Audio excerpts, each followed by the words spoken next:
Mas Anies, apa yang terlintas di benak Anda? Fenomena ini terjadi di banyak sekali tempat. Lokasi mereka tinggal sangat terpencil, tapi semangat belajar mereka luar biasa tinggi. Itu satu hal yang pasti.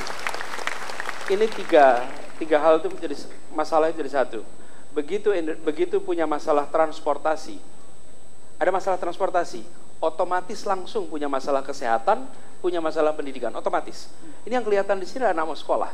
Bayangkan ibu yang akan melahirkan, bayangkan orang yang sakit, akses ke fasilitas kesehatan, fasilitas pendidikan selalu bermasalah. Karena itu problem ini bukan semata-mata problem pendidikan atau juga kesehatan. Ini problem infrastruktur. Dan ini artinya sebenarnya juga masalah korupsi.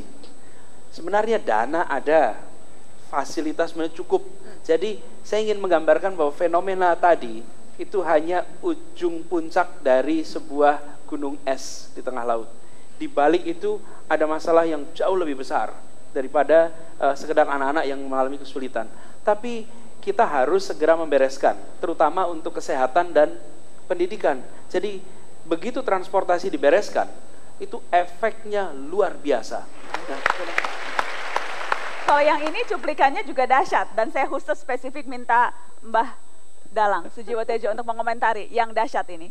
Is insane, a coke bottle shake, yeah, screaming my name, but wait, she said she got a man, the way she move it, got me in a trance, I gotta tell her that I'm a fan, yes sir. Last card, you never catch me, he looking hard, he need a neck brace, is it cause everything now is official, yeah, on me, get away.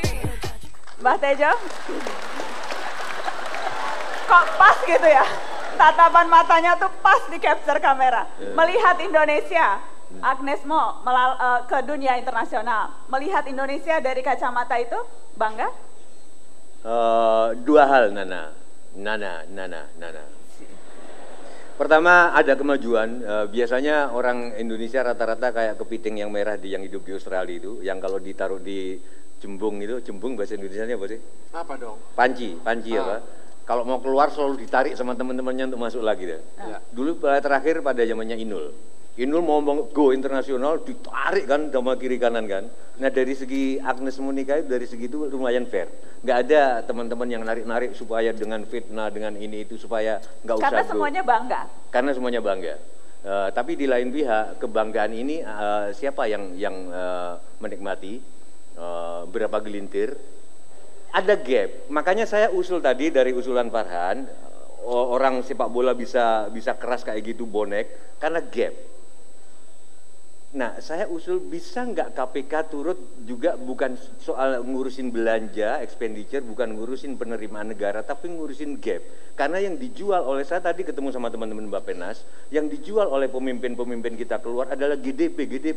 Terus kita meningkat, memang meningkat, tapi hanya dihasilkan oleh segelintir. Gap itu ternyata makin tajam sekarang. Yeah. Dia punya ukurannya sekarang sudah 0,41. Nah, kalau padahal bahayanya itu 0,5 itu udah bahaya banget. Nah ini makanya gap ini apa nggak bisa masuk dalam tinjauan KPK juga gitu loh. Seringkali kita malah ketimpangan ini nggak bereskan. Timpangan ini Mas, itu timpang antara yang terdidik tak terdidik, bekerja tak bekerja. Kemudian antara mereka yang berada di kota dan di desa, di Jawa dan di luar Jawa. Jadi gap itu jangan dibayangkan ekonomi saja. Tapi gap itu timpangan itu ada aspeknya banyak. Ini yang harus dibereskan. Jadi dan caranya bukan dengan menurunkan yang di atas, tapi justru dengan mengangkat mereka yang tertinggal. Karena sebenarnya kalau dilihat nih 40 tahun yang lalu kita semua sejajar di mana dengan yang sekarang masih di bawah gitu. Jadi itu yang harus kita ubah. Jadi bagaimana kita mengangkat itu. Dan kalau saya sangat percaya kuncinya adalah sehat terdidik. Begitu dua itu tercapai, maka peluang untuk hidup lebih baik langsung muncul. Sehat terdidik. Baik. Ini hasil didikan Indonesia juga. Tapi kalau pakai kriteria Mas Anies, artinya Mas BW ini sekolahnya nanggung. Oh, gunungnya cuma satu kok.